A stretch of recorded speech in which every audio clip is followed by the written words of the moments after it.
I have said, ye are gods, and all of you are children of the Most High. But in the kingdom, we're going to have that power like the angels, but we're going to be what you call extraterrestrial. In other words, we're not going to be regular terrestrial like we are right now. Because what happened is, in the ancient world, we had that power. We had that power when we were on a level like gods. But what happened is, the Most High took that power from us. Over the generations and over the years, the Lord took that power from us. But we're going to get that back. We're going to get that power back coming into the kingdom. I have said, ye are gods, and all of you are children of the Most High. I am Alpha and Omega, the beginning and the ending, saith the Lord.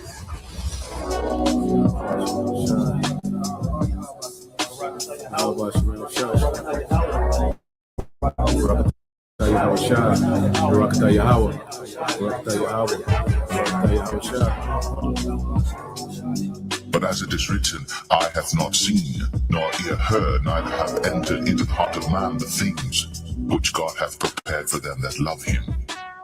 But God hath revealed them unto us by his Spirit. When we think about the kingdom, most brothers think of like the small, minute terms. But the vastness of the kingdom, the greatness of the kingdom, dealing with the knowledge, wisdom, understanding, and the information alone that we're going to receive when we get to the kingdom. That's on a whole nother level.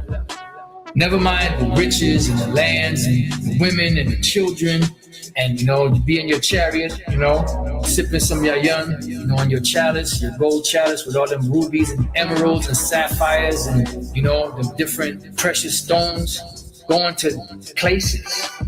But as it is written, eye hath not seen, nor ear heard, neither have entered into the heart of man the things which God hath prepared for them that love him. But God hath revealed them unto us by his Spirit. No one, no matter how vivid a brother's imagination is, there's nothing in comparison to what's coming. You can't even imagine. You can't even paint it the picture or write it to words or give an explanation that even comes close to the majesty that's coming. We are destined for greatness in the new righteous kingdom.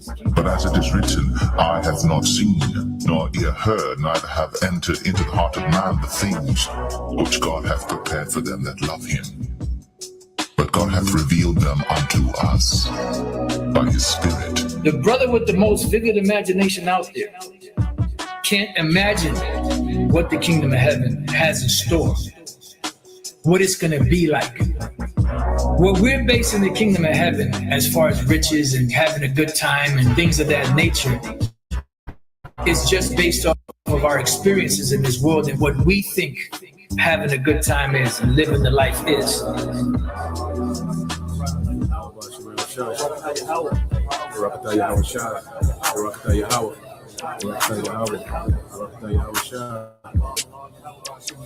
Thou wilt show me the path of life.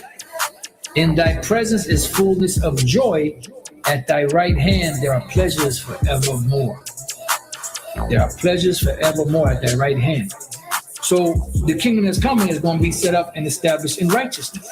The Israelites are going to be changed. Thy people shall be all righteous.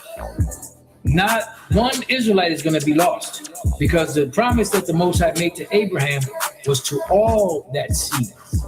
And the seed of the promise went from Abraham to Isaac to Jacob. Every seed that came out of Jacob is a part of the ones that are going to receive the benefits that the Most High promised to blessed Abraham.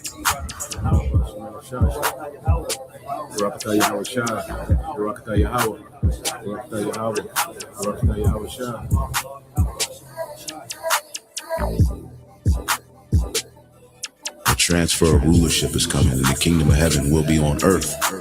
Righteousness will be spread throughout the whole four corners of the earth. Wickedness will be put down. According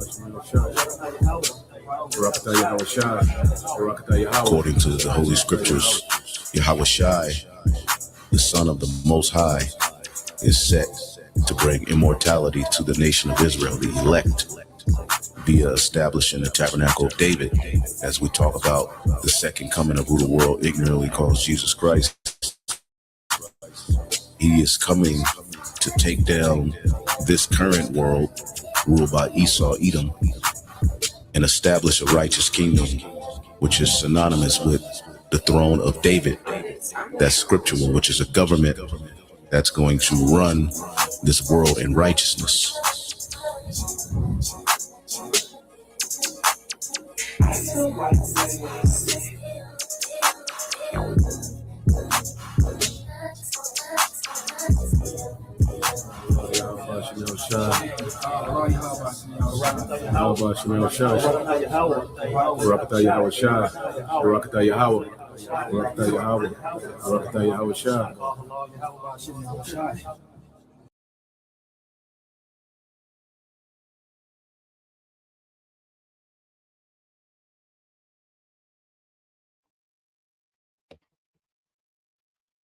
All right.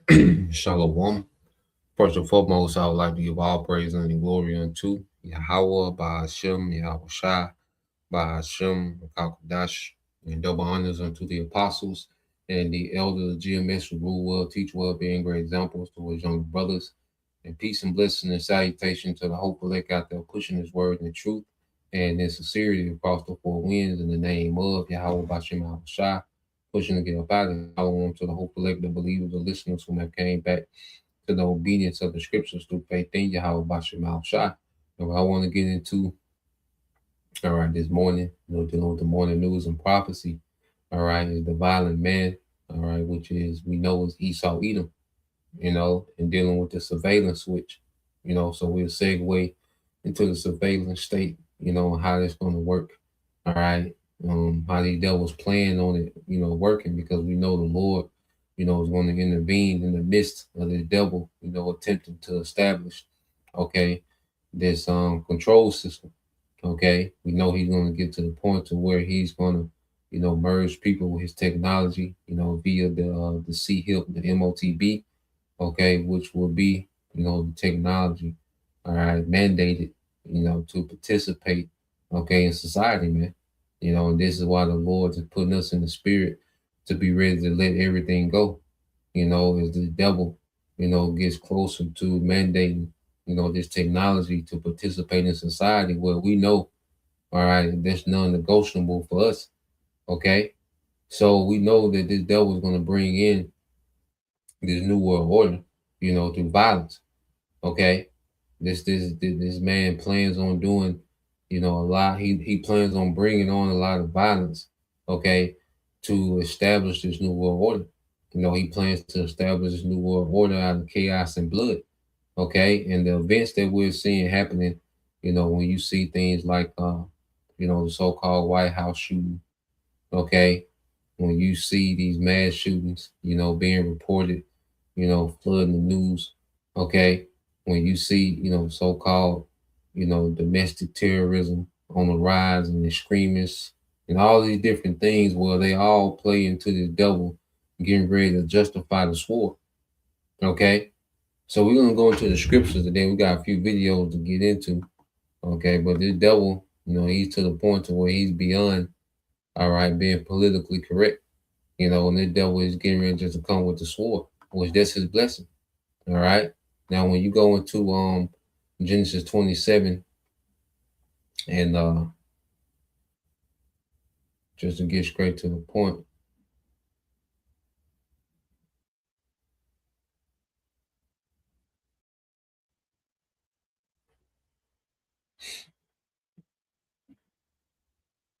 this is on Genesis 27 and 38. It says, and Esau said unto his father, hast thou but one blessing? My father blessed me, even me also, O my father. And Esau lifted up his voice and wept. So this is him, pleading to Isaac for a blessing. It says, and Isaac, his father, answered and said unto him, behold, thy dwelling shall be the fatness of the earth, and the dew of heaven from above. So this devil, has been given the earth, and that's why this devil has been able to influence, all right, the whole earth. The problem is he influenced it in wickedness, man. And through the perpetual sword, which uh uh he was blessed with, but the way he used it was in wickedness, man. Okay, so Esau got a blessing. You see, he was blessed with the fatness of the earth, just as Jacob was blessed with it. But Esau's blessing is temporal, and he will maintain his blessing through the sword, perpetual war. Okay, which that's wicked, man. All right, the way that he maintains his blessing is wicked, and that's why the Lord, all right, then blessed this nigga with an eternal kingdom. Okay, because he's not built for it, because he's the wicked. Okay, now this the point. Genesis 27:4 says, "And by thy sword shalt thou live, and shalt serve thy brother, and it shall come to pass when thou shalt have the dominion, that thou shalt break his yoke from off thy neck." Okay, so when you go into thy sword shall thou live. Let's get this word live. Okay, when you go to the sword shalt thou live. All right, which the Hebrew word is chaya. All right, in the Hebrew chaya, and it says what? All right, to live, to have life, to remain alive. Okay, so in order for this devil to remain alive, all right, it will be through the sword. Okay, to live prosperously. How does this level live prosperously? Okay, where did his wealth come from? Well, it comes from the sword. He takes, okay, the resources, all right, of the earth. This man just goes and takes with the sword. He don't care who's on the land. Okay, what the devil does, he demonizes a people, which we're going to get into in one of these later videos, Lord willing. Okay, but the devil, he's able to demonize a people, and make them an enemy, okay, a global enemy. Then he comes in with the sword. Esau's prosperity comes from bloodshed, man. This man has a lot of blood wealth. Okay, when you go into the corporations and the resources that they own and the way that they're able to extrapolate wealth out of the earth, well, it's through the sword.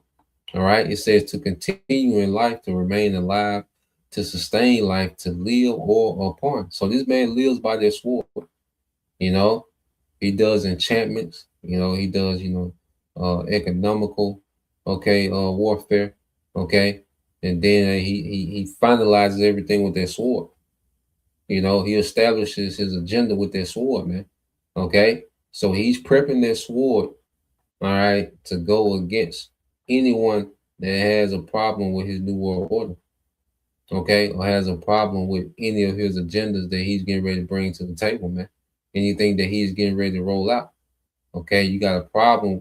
See, the technocracy, okay, Esau's going back to their sword. You see, for a while, America has ruled its citizens with soft power. They ruled even, certain nations, these vassals, with soft power. Okay, well, now we're seeing Esau, he's getting ready to bring their hard power back. Okay, their two horns like a lamb, that was soft power, but now he's getting ready to bring their hard power, which is their sword, man. Okay, because he's frustrated. Certain things ain't going like he wanted to go. He's dealing with certain setbacks and certain things backfiring. Okay, he's been exposed. Okay, the prophets are out. Okay, so this devil, he's operating from a position of frustration. Okay, and what he's gonna resort to is their sword, man. He's finna wild out with their sword. Okay, the scriptures say, well, he shall be like a madman sparing none. If a brother want to get that, all right. But let's get this real quick too. Okay, well, that's part of this nigga blessing.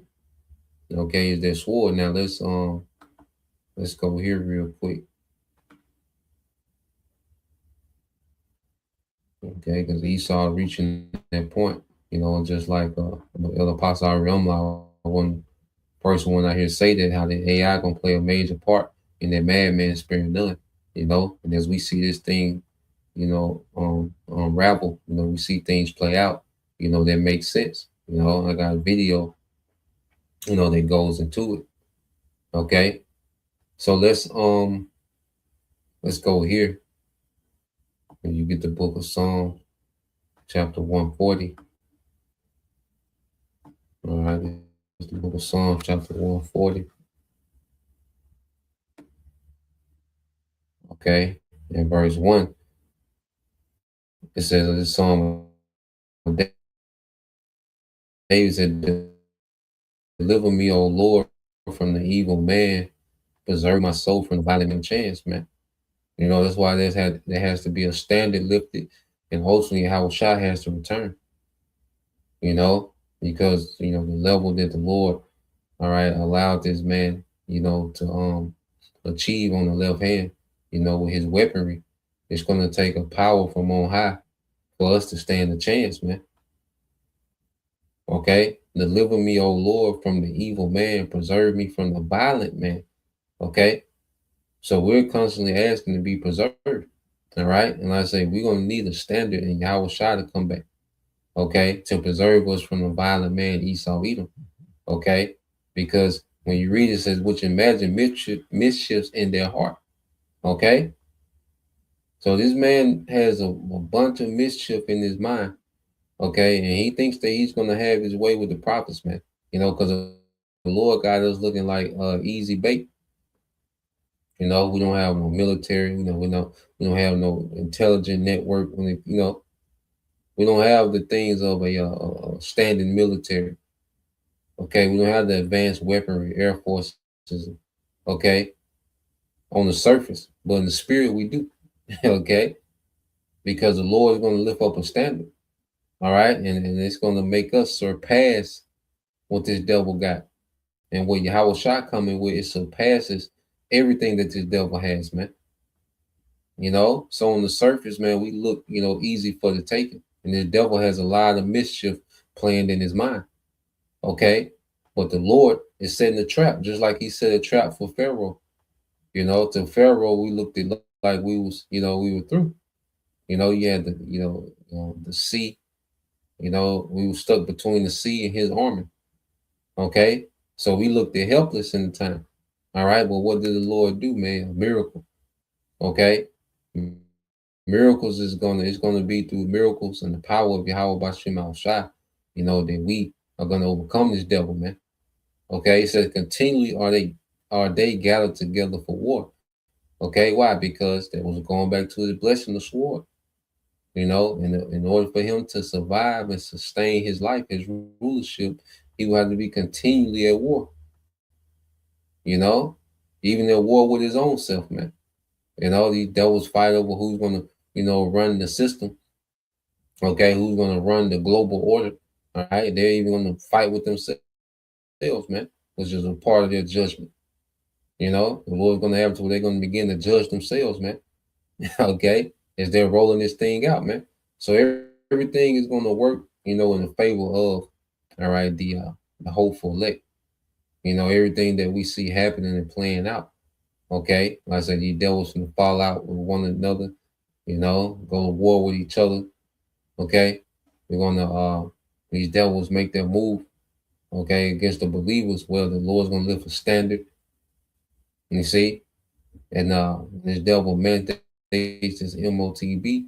Well, that's going to open it up for this war to go nuclear, which is going to usher in what? Yahushua. Okay, so everything that we see happening, everything is working in our favor, man. We good. Okay, Psalms 140:3 says they have sharpened their tongues like a serpent. Adder's poison is under their lips. Okay, so this devil through his legislations, through his certain laws, and how does he push, certain laws and decrees? Through staged events. And these laws and decrees open up the door to justify the sword. Okay, to justify him being the madman sparing none. Well, he's going to cause events to happen, push certain legislation through. Okay, and justify him being the madman with the sword. Okay, and this devil gets to talking and justifying himself and bring about certain laws, man. It's just like poison of an adder, man. It's deadly. Okay, this man has, this man is going to push deadly legislation. Okay, in these last days. Psalms 144 said, "Keep me, O Lord, from the hands of the wicked. Preserve me from the violent man who have purpose to overthrow my goings." Okay, and we know the number one priority, man, is the prophets, man. We know that the devil, okay, has the prophets at the top of his priority, okay, because he's losing spiritually. He's being consumed spiritually by the words of the prophets through the spirit and power of Yahweh Bashim al-Shah, man. He wants to cut off the vessel, okay, of the Lord. Okay, he wants to cut off the mouthpiece of the Lord. And he thinks if he can silence the prophets, okay, he can go on, all right, further with his agenda. You see? But it's a trap set for the devil, man. Okay? So let's go here. Let's go to this first video I want to get. All right, because as we see these events happening, so-called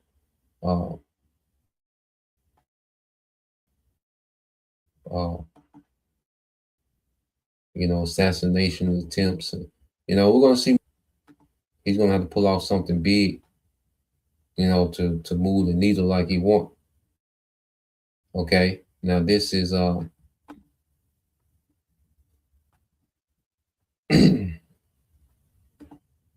right, this is the brother Anah, GMS all in 144, 2nd Ezra 1671. It said they should be like madmen, sparing none, but still spoiling and destroying those that fear the Lord. All right, Yahweh Bashim al-Shah. So this devil, he's gearing up to be this madman, sparing none. Okay, this the time Esau finna be on, is that madman spirit. All right, and the Lord has allowed this man to merge, AI with this weaponry. Okay, because AI is not going to win him this third world war, but it's going to cause him to do, a lot of damage to civilians, man. Okay, to usher in this new world order, because he's finna go, at least finna go to war with the American public on another level. They've been at war, through the food, through the media, through the social engineering, okay, through the chemtrails, okay, the plastics, and they've been at a covert war with the masses for a while, economically, okay, but now they're finna go into an overt war. It's gonna be open, okay, and the devil, he's been able to merge, his weaponry with this AI, man. It's gonna wreak havoc on the civilian population, man. Okay, because as we're finding out, the AI has limitations. And it's a lot of things that it's not good at, but there's still particular things that it's really good at, man. And enhancing his sword, okay, against the civilian population, man. The AI, give this man another level of power, okay, and capability, man. Okay. And we know at the top of the list is those, all right, that fear the Lord, and ultimately Jacob in general. Now, 2/3, this is their time of trouble. Okay, but for the 1/3, this is our time, all right, when the Lord's going to show his power. Okay, so let's go on. Let's play this video here. Okay, and these are the things that's going to become normal. Okay, because the devil, he's beginning to speak like a dragon now. He just needs to keep bringing events about, to justify, all right, his reaction. You see? This is Democracy Now!, democracynow.org. I'm Amy Goodman. Death by firing squad. In its efforts to ramp up and expedite federal executions, the Justice Department announced Friday it's re-implementing lethal injections and authorized the use of firing squads to kill condemned federal prisoners. It's also planning to impose new restrictions on the ability of death row prisoners to seek clemency or pardons, along with a regulation designed to cut years off the federal appeals process for state death penalty cases.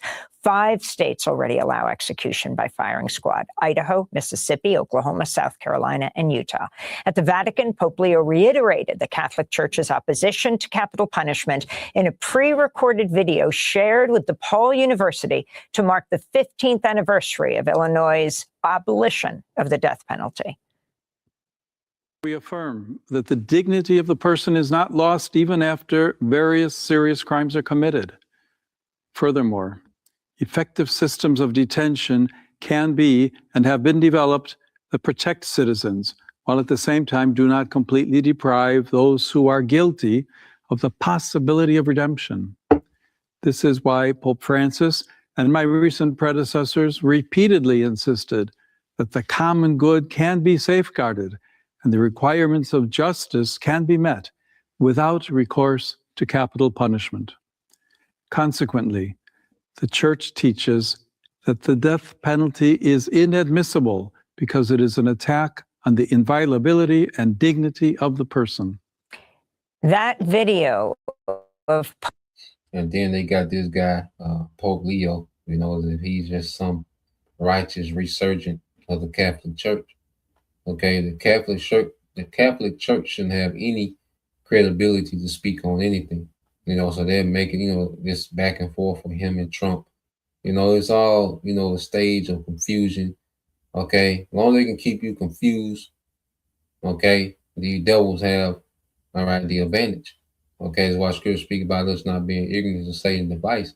But dealing with this character, Pope Leo, okay, which the Catholic Church shouldn't have any credibility, okay, to speak for nothing concerning the Bible, man. Because before Epstein, it was the Catholic priest. Okay, the Catholic priest was getting caught in scandals with little boys, okay, for decades. Nothing was happening, man. Okay, till it became a running joke in America about Catholic priests. Okay, but here it is, they get to stand up and speak, okay, on the global stage, you know, as if there is some type of standard of righteousness, man.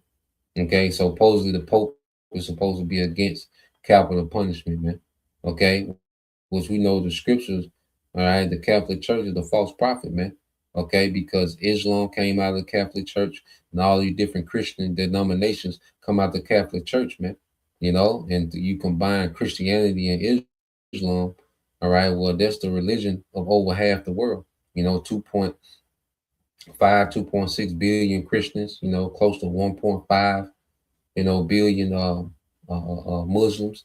Okay, so you're talking close to 4 billion, okay, people that's a part of these two religions that spring out of the Catholic Church, which is the false prophet, man. Okay, so they pushing this resurgence of this guy Leo as if he's some righteous hero, okay, of the church, man. Okay, it's all a stage. All of them are off, man. All of them are wicked. Okay, but he's making it seem like he's against, you know, the capital punishment.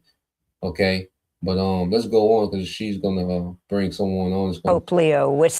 Yeah, she's gonna bring somebody on that's gonna speak about, you know, the capital punishment that Trump wants to bring, the firing squad, and they say it's for federal prisoners. Okay, and what's considered federal when you're considered what? Terrorists, domestic terrorists, treachery. Okay, which they know. All right, they're gonna want to lump us up in it. Okay, that's why you had this Jake, a black face. Okay, black faces have been, you know, the face of so-called domestics, these staged domestic terrorist events that we've been seeing ever since the war started, man. You know, I'm gonna see if I can pull up some pictures while this play. Let's play this some more. Sent to DePaul University for a conference on the death penalty. It was Sister Helen Prejean who extended the invitation to the Pope's office for that statement. One of the world's most well-known anti-death penalty advocates and also author of numerous books, including Dead Man Walking, an eyewitness account of the death penalty. A graphic edition of the book was published in November. Sister Helen Prejean is joining us from Chicago, where that conference is taking place at DePaul. Welcome to Democracy Now!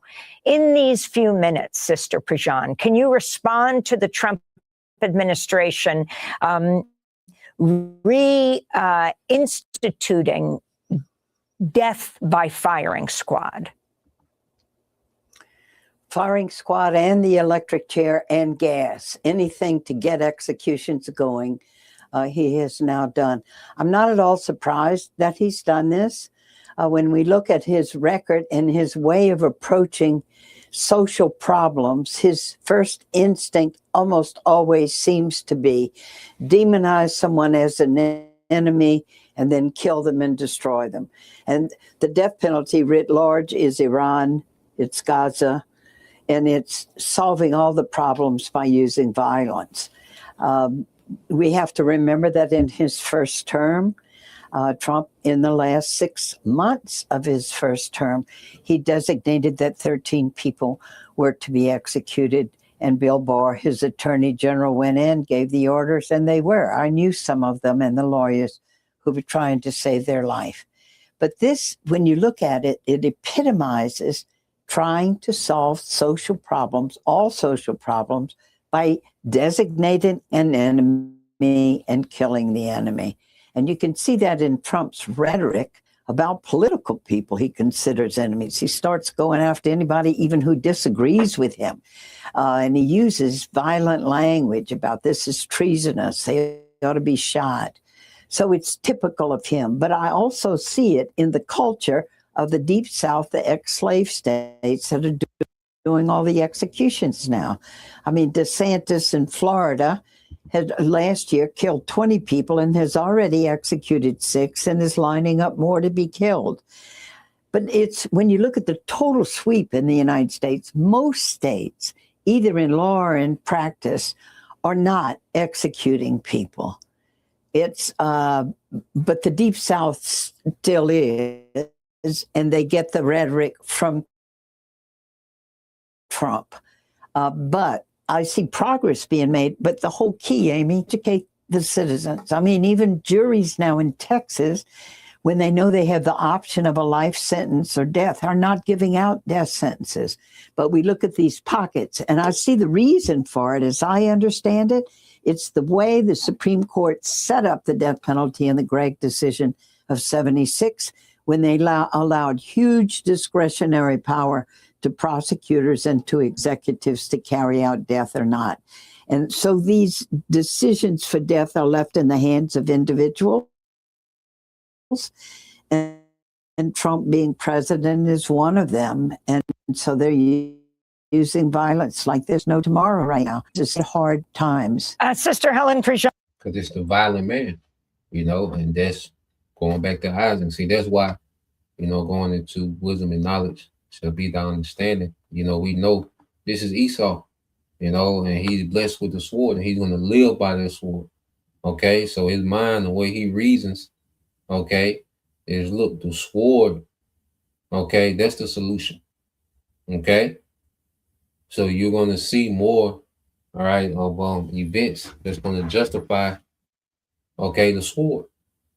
You see, and when he's able to put, AI with it, this going to take away accountability. Well, they can say, well, the AI, has been following and tracking, this group, this individual, okay, and they was planning this, they was planning it, okay, so we had to send out, all right, a search and destroy, okay.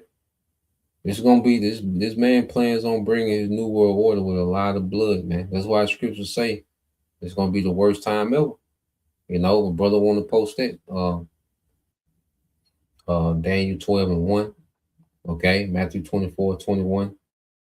Okay. Let's play a little more of this.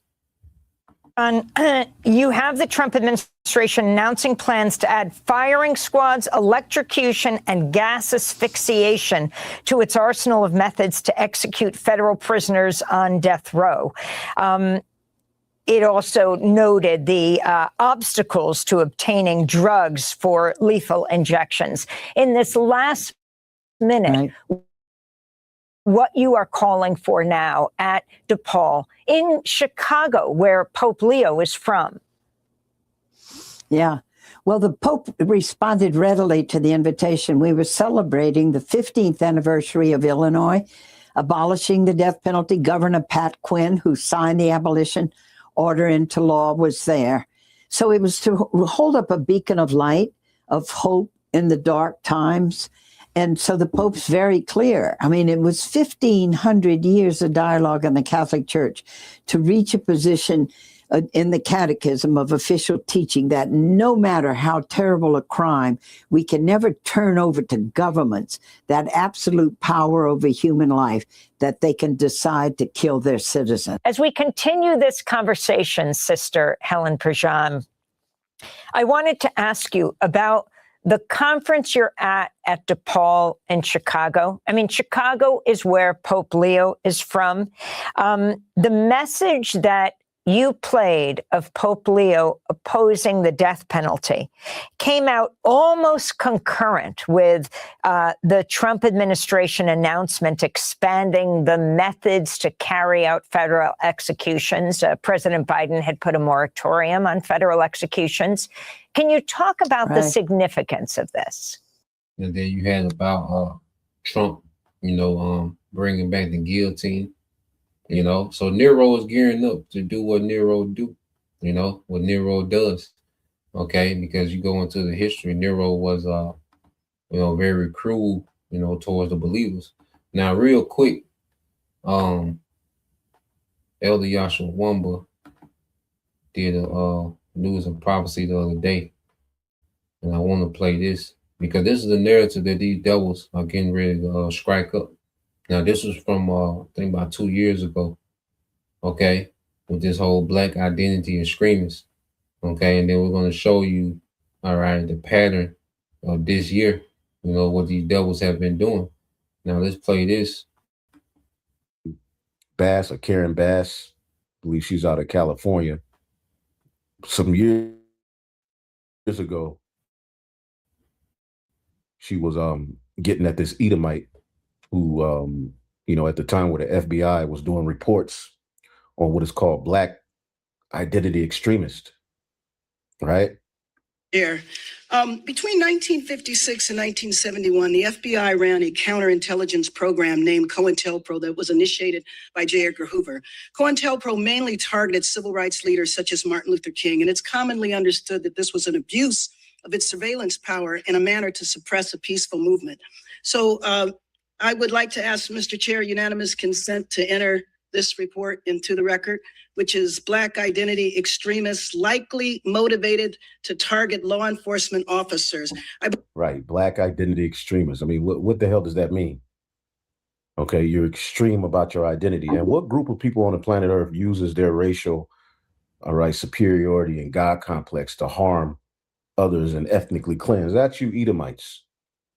And we're witnessing that what the small hats are doing to the so-called Palestinians right now, what they've done in South Africa, what you did over here in America. Christians and people, who call themselves JOOs, right, are at the forefront of having an identity extreme, and do extreme things to others.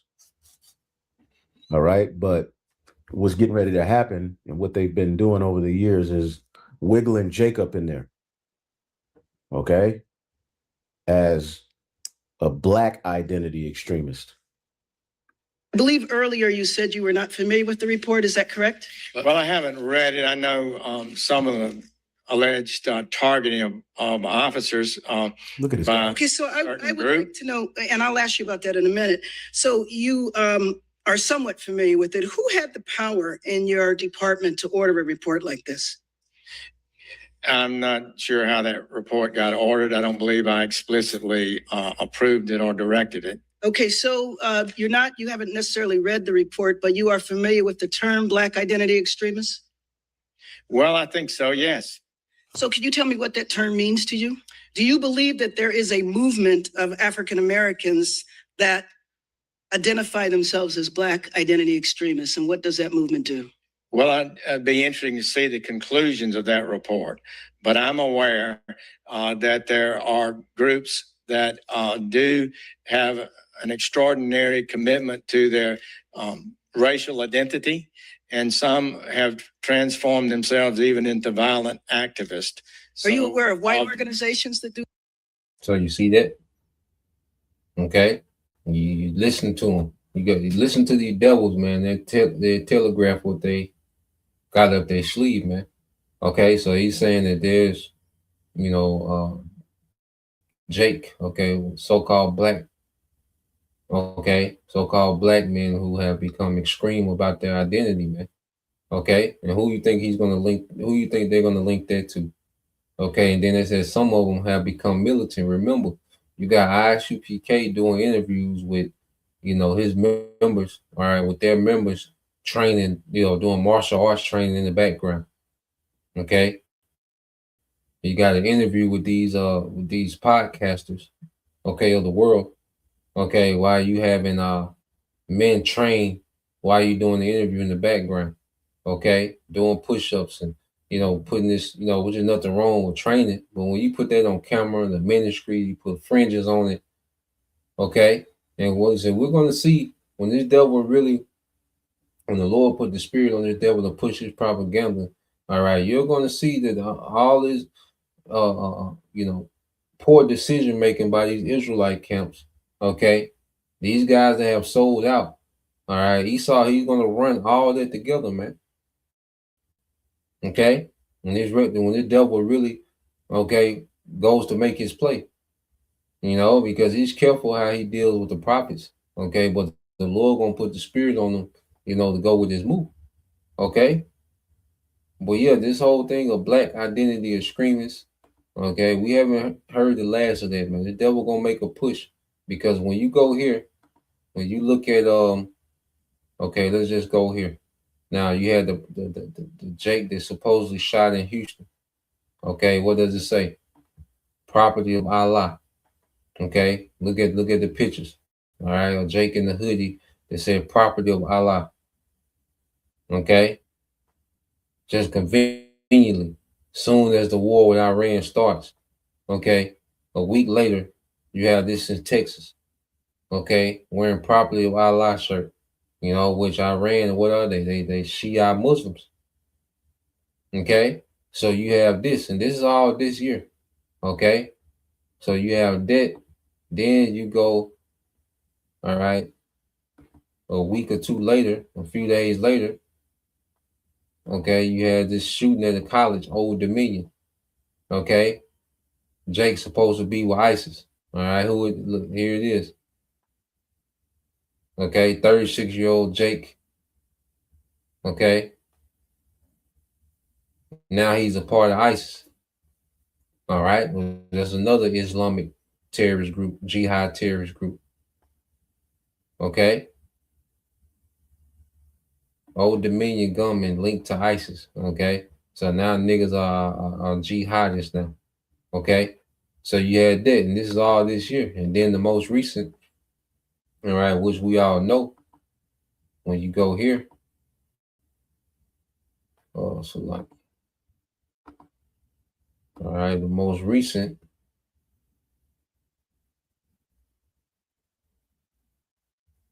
we'll go to the White House shoot.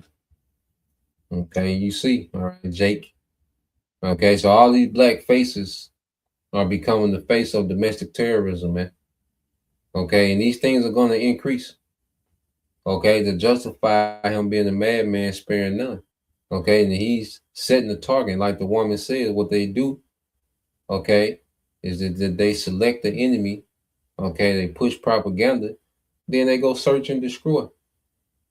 Okay, the same thing that we see in Gaza, okay, in Afghanistan, in Iraq, okay, in Libya. All right, they're finna bring it here to America and mainly towards Jake. Okay, the tribes, man.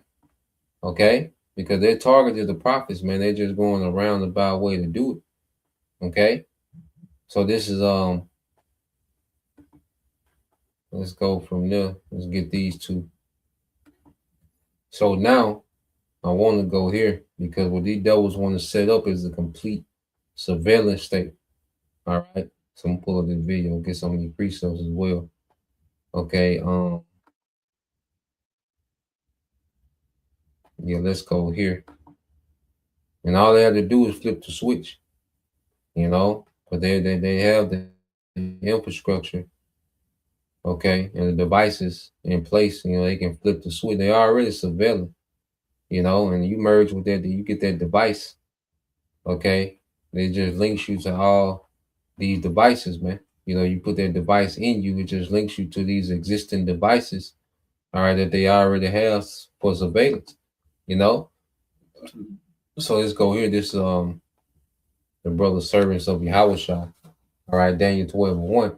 It says, at that time shall Michael stand up, the great prince which standeth for the children of thy people, and there shall be a time of trouble, such as never was since there was a nation. Okay. It says, even to that same time, all right, at that it says, and at that time thy people shall be delivered, everyone that shall be found in the book of life, man. So we're at this time, you know, because we're in the time of deliverance. So the time of deliverance, okay, what are we going to be delivered from? This madman sparing none. Okay, we're coming into that time, and we're going to need help from the heavens, man. Michael, you know, he's just symbolic for help from the heavens, man. Because we know the ultimate savior is going to be Yahweh Shai. Okay, but leading up into the second coming of Yahweh Shai, man, the Lord, the scriptures say his angels shall have charge over thee. Okay, there's going to be miracles, there's going to be divine intervention. Okay, like is the Lord, all right, he's going to show his power. Okay, he's setting the atmosphere to show his power. So as he said Esau was to be a madman sparing none, well, the Lord is setting the stage to show his power as well. Okay, and we know his power is going to far overwhelm the power of Esau Edom. Okay, so let's go from there. So let's play this, you know, because like I say, this surveillance state is just the flip of a switch, you know. And when this guy said this, to play a few of the first about 2 minutes, 2-3 minutes of this one, you know, because he's going to say something that inspired this lesson. So let's play this.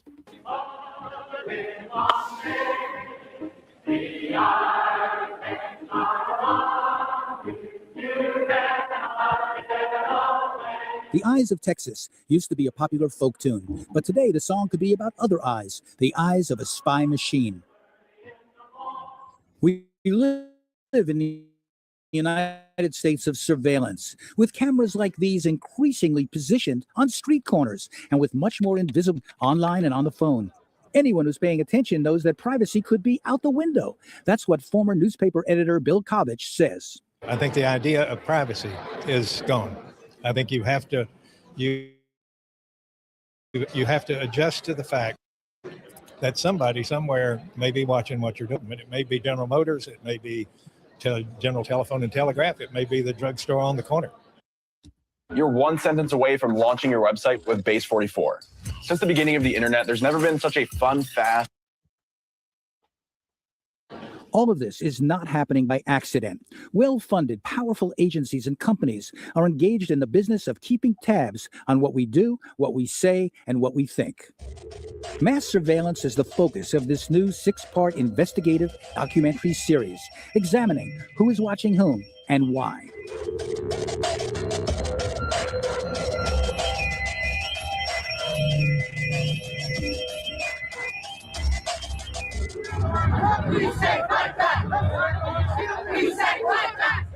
Some Americans are up in arms, including an internet entrepreneur who says government spying could be a first step towards a police state. Alfredo Lopez. Let me put it this way. There is in the United States all the technology, from drones to computers to surveillance to day-to-day camera surveillance all over the country. There is a structure and apparatus for a police state. The United States is not a police state. That is clear. We are not that. There I draw the line. But we can be. And we can be with a flip of a switch. And the real problem is...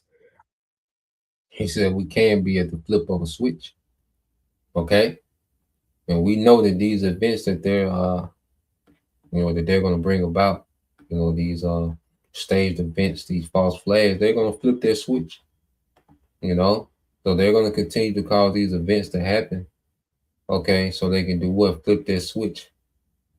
Okay, which they're already doing, and it's just going to be official, okay, when they, cause these certain events to happen. They're justified, man, okay? So let's go here to show you also, too, that these other nations, okay, along with America, all right, are already, in this phase of surveillance, man. Okay, well, you know, China being the head, you see. So let's play this. And then we're gonna go into the software that was created to govern and run the surveillance, okay, and the digital, all right, slavery and the enforcement of the new world order. Okay, so let's play this. Since the start of the second Trump administration, many people have wondered whether the U.S. is becoming a surveillance state. But is there any truth to that? Today we'll dig in. This is Incognito Mode.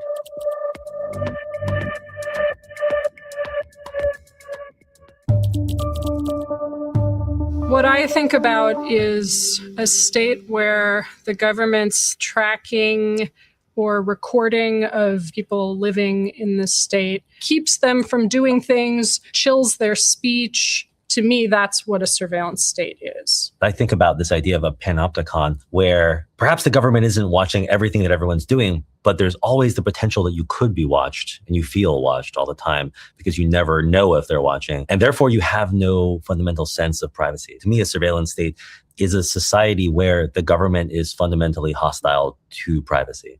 I would agree with both of those definitions. I guess for me, it's a state that has both the capabilities to surveil everyone on a mass scale and the political will to do so. And that results in impacting people's lives in meaningful ways. According to Privacy International, a surveillance state has a number of specific characteristics. This includes mass surveillance of residents, avoidance of democratic oversight, surveillance of threats to the state and of threats to the surveillance apparatus itself, operates in secrecy, and vilifies those who protest or resist the surveillance, compels the private sector to share data on people with the government, or even sells data on people to the private sector, uses surveillance as a solution to social problems, and uses its surveillance powers beyond their original justification for them. Why would a state want to impose so much surveillance on its citizens? It seems like it's creating a lot of work and spending a lot of money to do something that might not have a lot of benefits to anyone. I think that, a surveillance state preserves the status quo and makes the powerful more powerful. That's what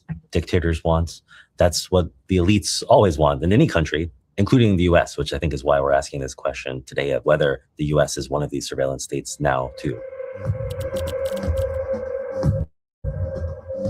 Perhaps the three most common examples are China, North Korea, and Russia. China has built the most technologically advanced and expansive surveillance apparatus on Earth. The country has roughly 700 million cameras. Many are equipped with facial recognition, as well as a system called CityBrain, which uses AI and data collection for so-called urban management. The system fuses information from public cameras, cell phones, financial transactions, and even health and e-commerce information to track citizens in real time. The system was developed by Alibaba Group, and that's just talking about cameras. China's government developed the internet and all types of telecommunications to be centralized in a way that it can surveil pretty much everything everyone does online or over the phone at any time. China has been developing a digital surveillance state for decades. That's sort of been a hallmark initiative of their regime, is the Great Firewall. Their model was to build that into all their digital technology, all the infrastructure of the telecoms, everything from the ground up. The amount of internet censorship in China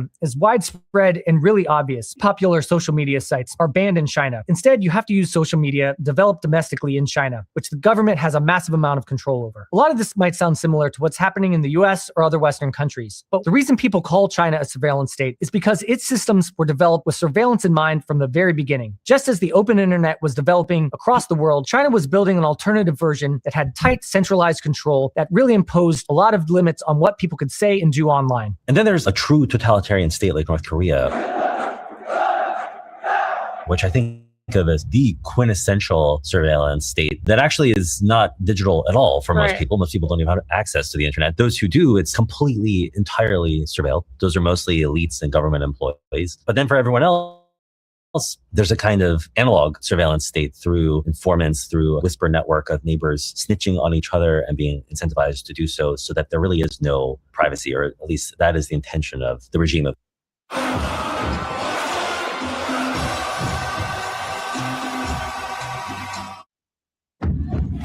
Famous names adorn this trophy. Of Kim Jong-un.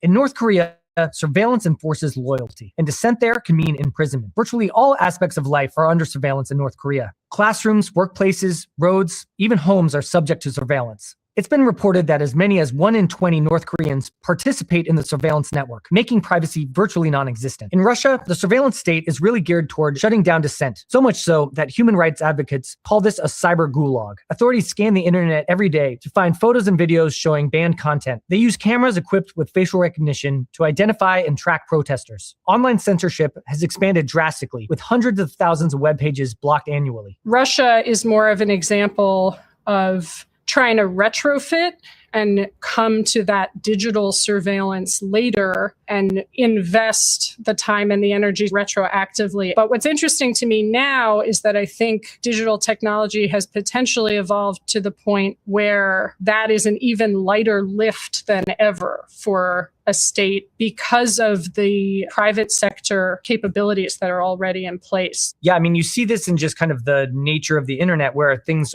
are so centralized now. We have so much internet traffic that goes through Silicon Valley companies, the cloud giants like Amazon and Google. Retrofitting the surveillance is relatively easy compared to how it might have been in the earlier days of the internet where everything was much more decentralized.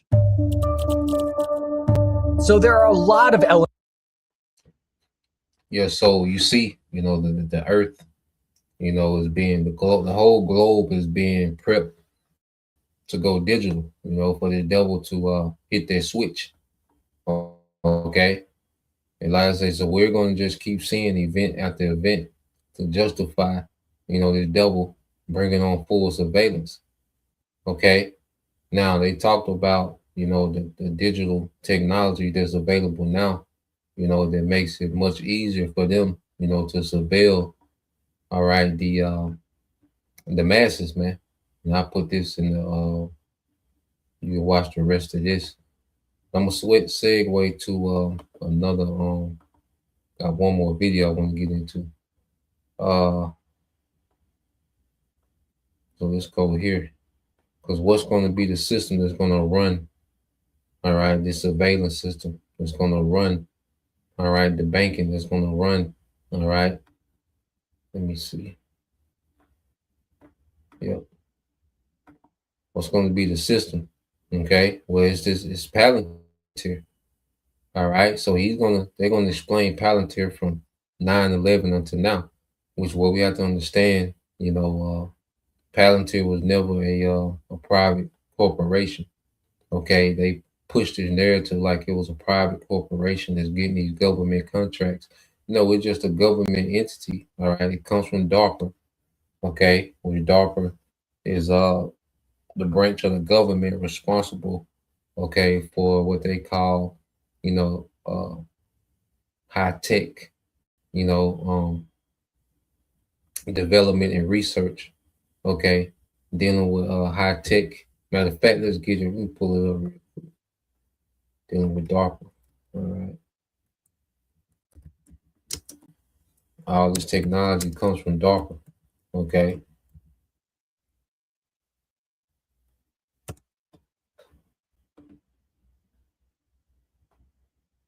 So let's get this real quick in DARPA, and then we'll go into this video. But everything you see on Amazon, all right, SpaceX, okay, Tesla, okay, the Ring cameras, cell phones, okay, all this is technology that comes out of DARPA, Palantir, okay, this is all DARPA technology, and they push the narrative as if these things are, privately developed, by, private corporations. No, but they just create these shell companies. All right, they create these characters with these stories. There's Mark Zuckerberg and Elon Musk and Sam Altman and Peter Thiel and these particular men. Okay, as the mascot of these of this technology, but ultimately it all goes back to DARPA. Okay, so DARPA, Defense Advanced Research Project Agency. Okay, so you have Defense Advanced Research Project Agency. And they always push this word defense, but they're on the offensive. What they're defending against. Okay? But Esau is not on the defense with anything. He's on the offensive, man. Okay, but they push this word defense as if, you know, these things are for defensive. They're defending against something. That's why they always create these boogeymen that they're defending the world from. Okay, that justifies the incorporation of this technology, man. But it was always a Trojan horse, you know, to set up and to usher in, all right, this digital infrastructure for digital slavery, man. Okay, so DARPA is a U.S. Department of Defense agency tasked with researching and developing breakthrough technologies for national security. Okay, created in 1958, and guess what? Guess whose grandfather, okay, was a part of this? All right, Jeff Bezos.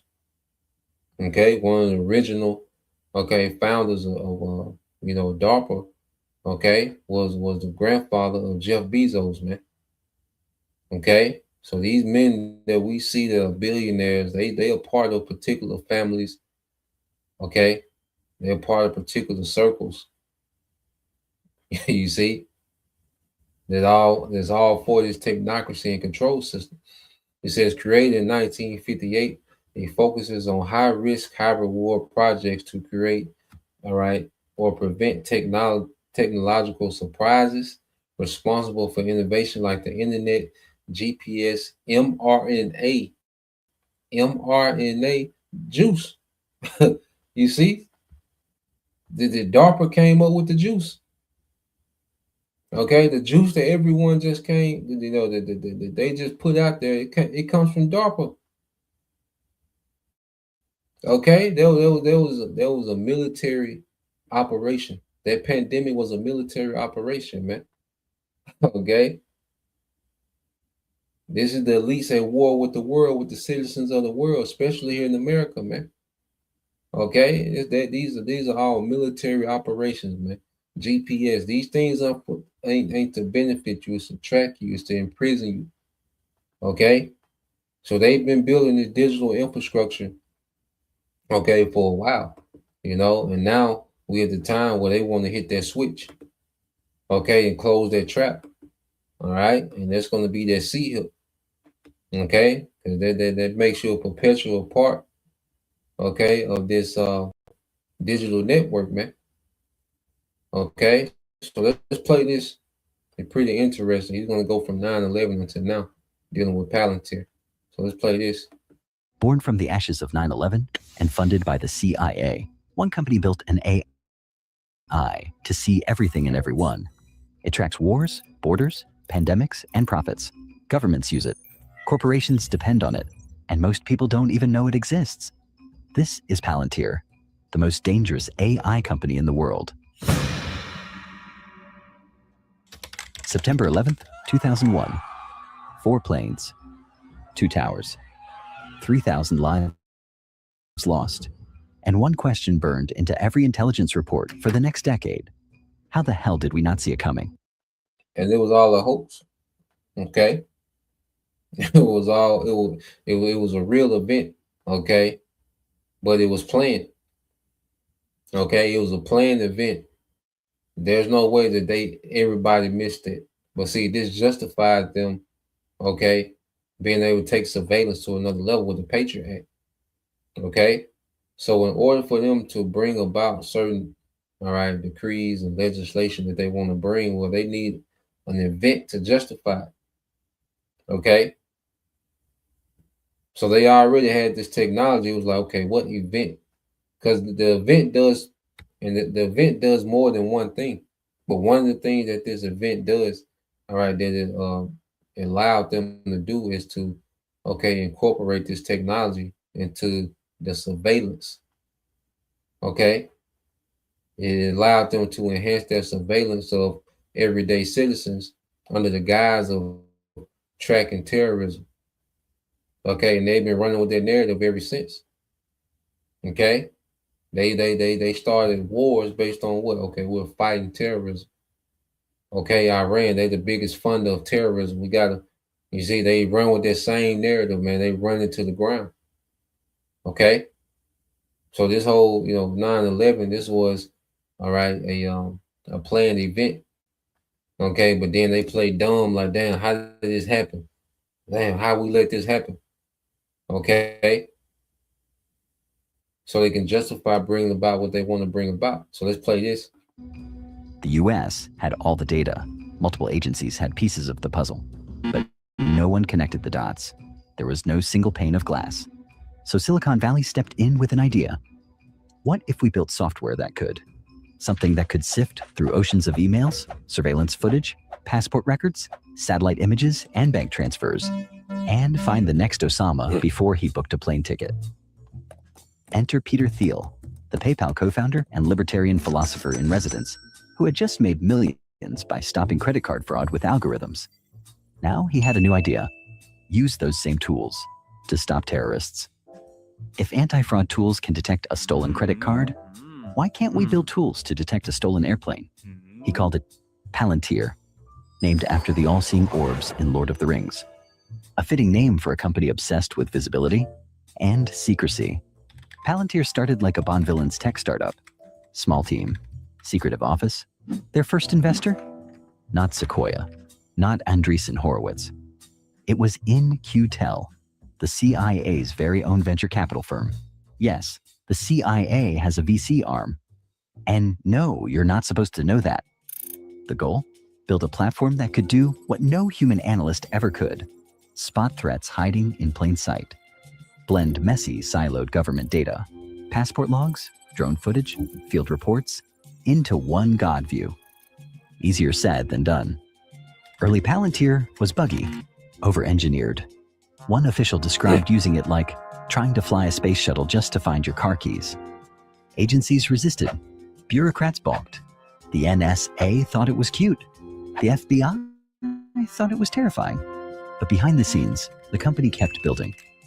Quietly, patiently, almost obsessively. Smart founders know something most people miss. Get your domain name even if you're not ready to launch your business. With They weren't chasing profit. They were chasing belief. The belief that software could prevent another 9/11. As Palantir grew, so did the myth. Inside the office, everything screamed, "We are not like other tech companies." No press allowed. Clients anonymized. Engineers were sworn to silence. If Google was a theme park, Palantir was a bunker. At the center of it all was Alex Karp, a philosophy PhD, wild hair, wireframe glasses. Looked like he wandered in from a Nietzsche book club. Thiel was the strategist. Karp was the monk. He'd lecture employees on the ethics of power. We're not in the business of surveillance. We're in the business of understanding. That sounded better on stage than in practice, because Palantir didn't sell software. They sold certainty, the promise that somewhere in the noise was the truth. And only they had the tools to find it. It started with counterterrorism, but as we'll see, it didn't stop there. 2007, Iraq, Afghanistan. The US military was knee-deep in 2 wars and 10,000 spreadsheets. Intel reports were everywhere. IEDs were exploding daily, and commanders were drowning in dots with no way to connect them. Enter Palantir. Its software, codenamed Gotham, stitched together bomb data, insurgent networks, cell phone logs, satellite maps, all in one interface that actually worked. You could literally see the whole kill chain, and it looked like Google Maps. Special forces loved it. Analysts swore by it. Generals started requesting it. The Department of Defense took note. Palantir didn't just show you who planted the bomb. It showed you who bought the phone, who sent the money, who met with whom, when, and where. Now, Palantir built this technology to find enemies of the state. But the terrifying reality is, you don't need to be a target of the CIA for your data to be mapped, tracked, and sold.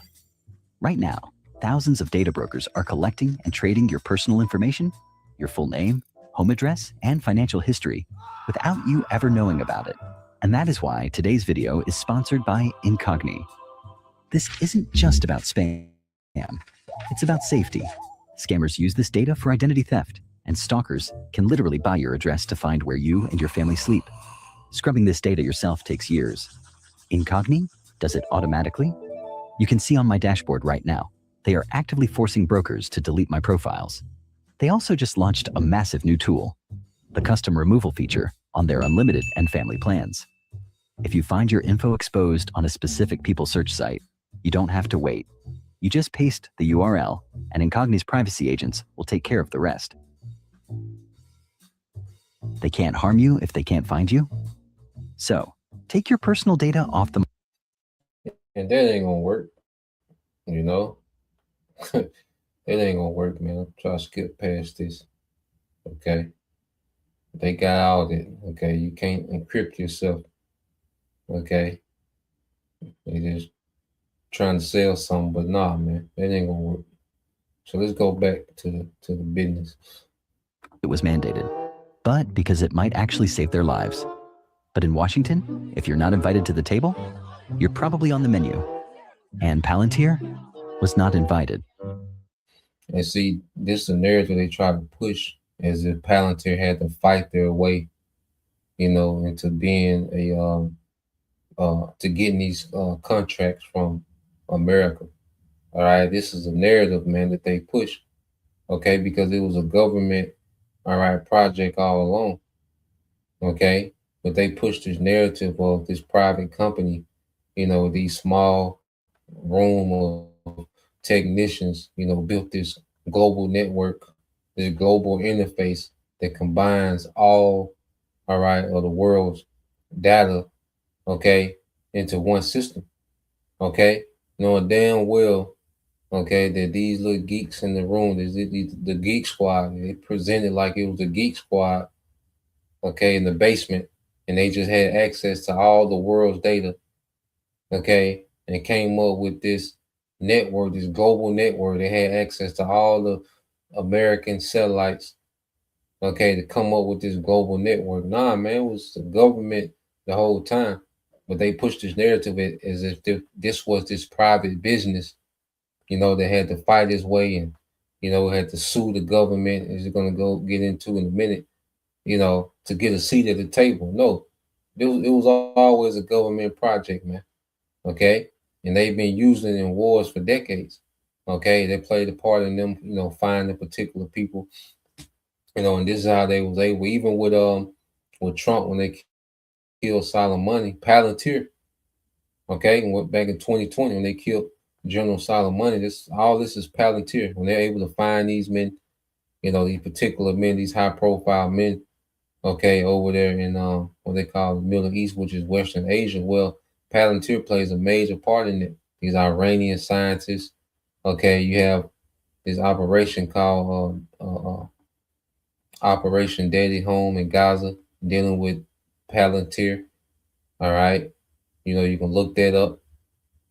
Okay, so let's play this though. But they push that narrative as Palantir had to fight his way at the table. Nah, man, it was a government project the whole time. Okay.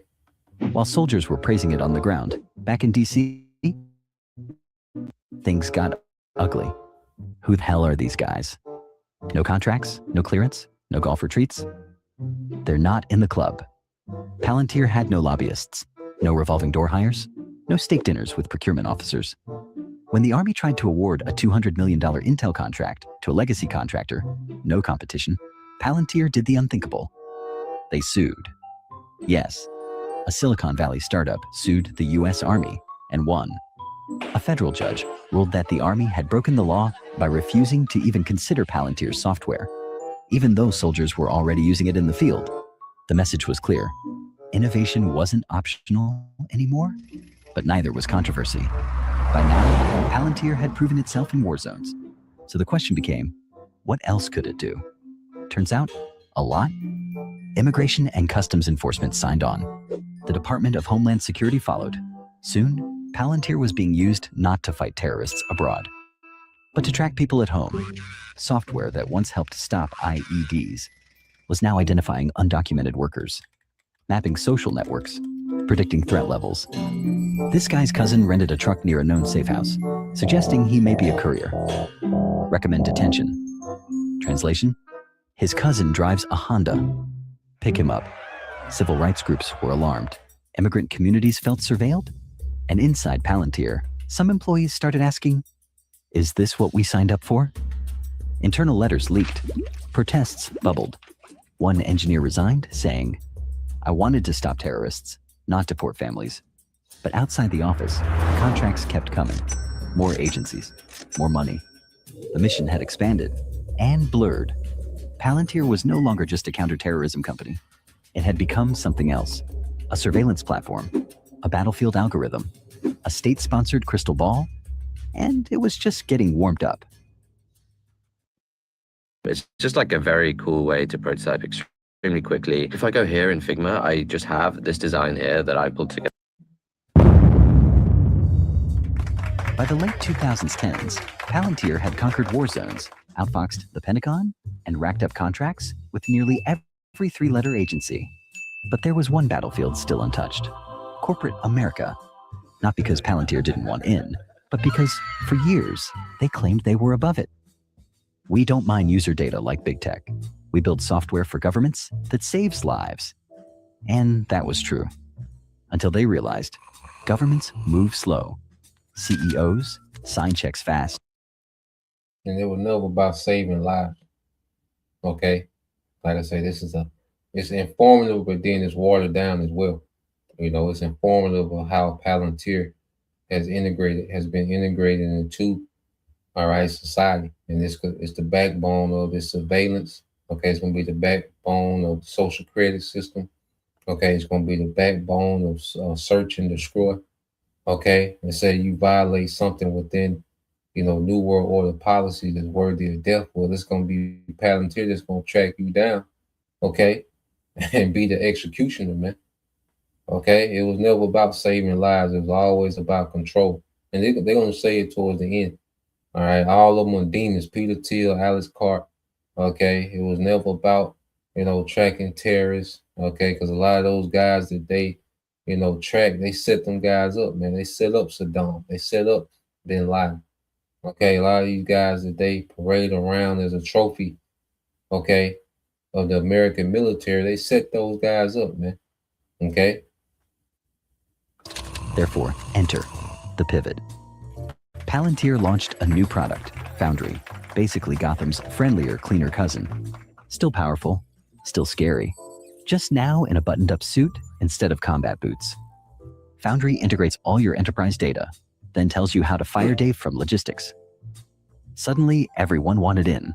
Oil giants used it to optimize drilling. Pharma companies used it for clinical trial pipelines. Hedge funds used it to predict markets before your Bloomberg terminal could blink. We used to make decisions with intuition. Now, I make them with this magic rectangle. Within a few years, Palantir had quietly become a digital consigliere for Fortune 500s, helping them make decisions faster, leaner, and often without understanding how. See, Palantir doesn't just show you dashboards. It doesn't just give you options. It tells you what to do. Shut down Plant 3, reroute shipments, increase stockpile in Region 7. But what if I said Plant 3. During COVID-19, it was everywhere. The US government used it to track outbreaks, distribute vaccines, manage supply chains. Hospitals used it, airlines used it. Even the British government used it to forecast where the next PPE shortage would hit. And here's where it gets weird. No one outside Palantir really understands how the system works. Not fully. It's not a spreadsheet. It's a black box with influence. And not everyone was happy. We gave an unaccountable private company power over national logistics and critical healthcare decisions during a pandemic because their interface looked cool. But Foundry. So each event, okay, Palantir got more and more power and it was more incorporated. So from 9/11, it was incorporated for surveillance. But then you fast forward to the pandemic, it was incorporated for the logistics, the supply chains, okay, and also with healthcare. Okay, so each event, each stage, planned event, all right, Palantir becomes more and more embedded into day-to-day life. Okay, so what these devils doing now in this war, okay, and also in certain events, stage events that they're going to bring about, you're going to see Palantir become, because their digital ID, okay, is going to be an extension of what? Palantir. Okay, your digital. That's why ICE has this software, Palantir software, where they can hold a camera to your face. Okay, and they can get all your data just off facial recognition. Okay, so that digital ID, okay, is going to be attached to what? It's going to link you to what? All right, it's going to fully, onboard you to what? Palantir. Okay. So, well, these events that we see happening, it's going to be Palantir that's going to swoop in and consolidate, all right, more control. Okay.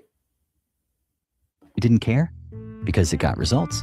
And in the corporate world, results get you paid. By 2020, Palantir had gone from Tolkien-themed startup to government contractor to multinational enterprise consigliere. And now it was finally time to go public. Palantir's long-awaited IPO. Wait, what the hell is that? A direct listing? That's right. No roadshow, no big pitch, just a quiet, hey, we're tradable now, and a surprise Dumbledore-style appearance on the New York Stock Exchange. And when the numbers came out, investors were confused. Palantir was unprofitable. Growth was slow, margins were weird. Yet somehow, everyone still wanted in. Why? Because it's not just a tech company. It's Palantir. They weren't buying software. They were buying the mythology, the secrecy, the mission, the edge. To some, Palantir wasn't just a company. It was the operating system of power. And they wanted a piece.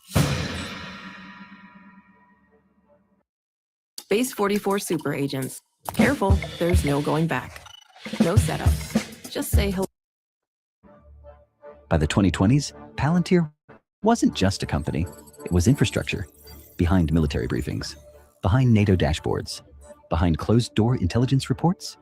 Need to track tanks in Ukraine and simulate war outcomes in real time? Ask Gotham. Looking for a digital war room that speaks 5 languages and updates faster than CNN?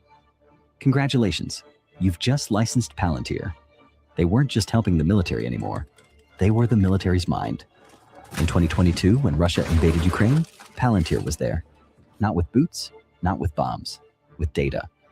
Helping Ukraine map Russian supply lines, optimize artillery, and predict drone strikes. They branded it AI for warfighting. Cool name, terrifying product. Suddenly, battlefield intelligence wasn't just satellite photos. It was algorithms whispering, aim here. But with great power comes terrible press. Privacy advocates were furious. Civil liberty groups called Palantir a war profiteer in software form. One critic nicknamed it the Oracle of Orwell. Why? Because Palantir's tech wasn't just helping generals. It was helping police departments forecast crime, helping border agents identify suspects, helping governments decide who to monitor and who to trust. And none of it was transparent. Activists raised alarms about racial profiling, predictive policing, and algorithmic discrimination.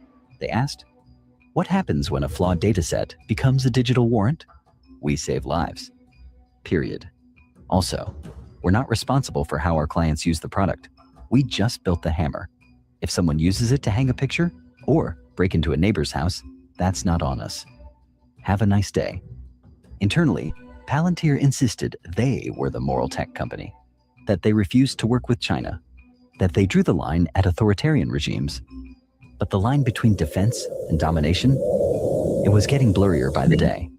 Palantir had built the world's most advanced data fusion engine, so naturally the next step was to stop predicting war and start predicting everything. Palantir moved into AI decision-making. They called it Meta Constellation because Skynet was taken. Want to simulate economic collapse, disease outbreaks, civil unrest? Foundry could do that now, and not just react to the future. It could suggest how to shape it. Governments quietly began using it for long-term planning. Corporations ran it on their entire supply chains. Palantir began calling itself the operating system for the modern enterprise, and possibly the modern state. But here's the real question. When a single company knows more than your cabinet, your generals, and your central bank, who exactly is in charge? Because for all its secrecy, one thing about Palantir is clear. It was never just about software. It was about power. the kind that's invisible, unaccountable, and always watching. It began with a promise to stop the next 9/11, a tool to protect, not to rule. But over time, the mission blurred, and now it helps shape the world it once tried to defend. There you go. And it was never about defending the world. It was always about power. Okay. But it had to cause certain events to justify, implement, this technology into the day to day. Okay. So Palantir is going to be that system. It is the system. Okay. That's going to be the brains, okay, of the devil's new world order. All right. The all seeing eye. Okay, this is him trying to sit in the seat of the Most High with this Palantir technology, man. Okay, these data centers, these data centers ain't for, all right, the chat GPT questions, and you see they push it like these data centers are for, people that subscribe to Grok and people that subscribe to, the Open AI and these different, Base 44 and these different AI, all right, softwares. But really, these data centers are for Palantir, okay? Because in the new world order, ain't gonna be all that. You ain't gonna be all that just using data willy nilly, for recreational uses. No, that data is going to be used. They plan on the data, okay, and the energy that it takes to run these data centers. They plan that on being used for a control system, okay? So this whole thing of AI making your life easier. No, AI was built for control. That's what AI was built for. Okay, but they're reeling people into this trap. Okay, with the convenience, and the promise of productivity of AI. The promise of the enhancement of AI. Okay, well, they're not telling you that no, this is all slavery. This is digital slavery, man.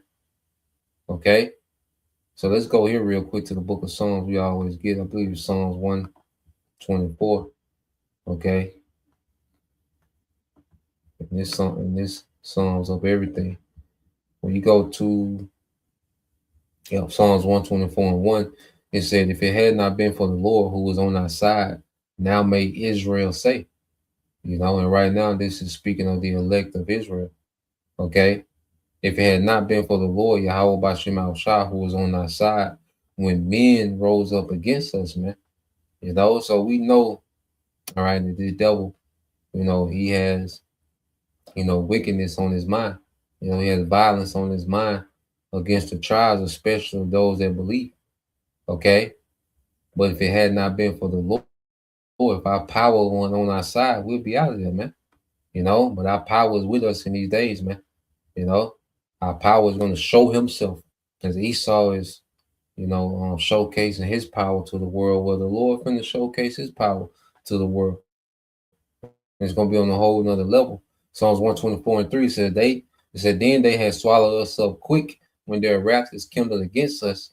Then the waters had overwhelmed us. The stream had gone over our soul. Then the proud waters had gone over our soul. Okay. So this is Esau eating the proud waters, man. And he's going to try to come with overwhelming force, man. And this devil, his weaponry with his AI, okay, his technology, his surveillance. You see, in his mind, we're prey. Okay, the way Esau looks at us, man, is a prey. You see, he said, "Blessed be the Lord who have not given us as a prey to their teeth," man. But the Lord not going to allow us to be a prey to the devil, man. Okay, there's going to be a standard lifted. Even those that have to, be martyrs. Okay, that's not going to be the end all be all of the story, man. That's a part of prophecy, man. Okay, but the what's above, those that are martyrs is the standard being lifted. Okay, and above that standard is Yahweh Shai returning, man. Okay. That's when you get to verse 7. Our soul is escaped as a bird out of the snare of the fowlers. Okay. And the snare is this system, man, this new world order system, this digital enslavement. Okay. But it said our soul is escaped as a bird. Okay. What do birds do to escape? They fly away. Okay, and that's us going into those chariots at the return of Yahushua. And what is Yahushua going to do? The snare is broken and we are escaped. Yahushua is going to break this whole system, man. Okay, all this digital infrastructure, this is going to be destroyed, man. The nukes and the chariots are going to do, all right, are going to obliterate, you know, they're going to obliterate these data centers and all this going to be destroyed, man. Okay, all these cameras, and you see, it says our help is in the name of the Lord Yahweh Bashim Al Shai, who made heaven, all right, and earth. You see, he is. Okay, so through the midst of all this, man, the Lord is getting ready to show that he is. Okay, but we see what this devil, you know, is moving towards, man. Okay, so prepare for more events so he can justify, you know, implement more of this technology, man. Okay, because this is going to be let me see, this is going to be the foundation of his new world order, man. That damn Palantir. So Lord will, you know, you brothers, all right, and you few sisters edified once again. I want to give all praise and glory unto Yahweh, Bahashem, Yahushai, Bahashem, Rakapadash, and double honors unto the apostles and the elders of GMS who rule well, teach well, being great examples to us younger brothers, and peace and blessing salutations to the hopeful Shalom.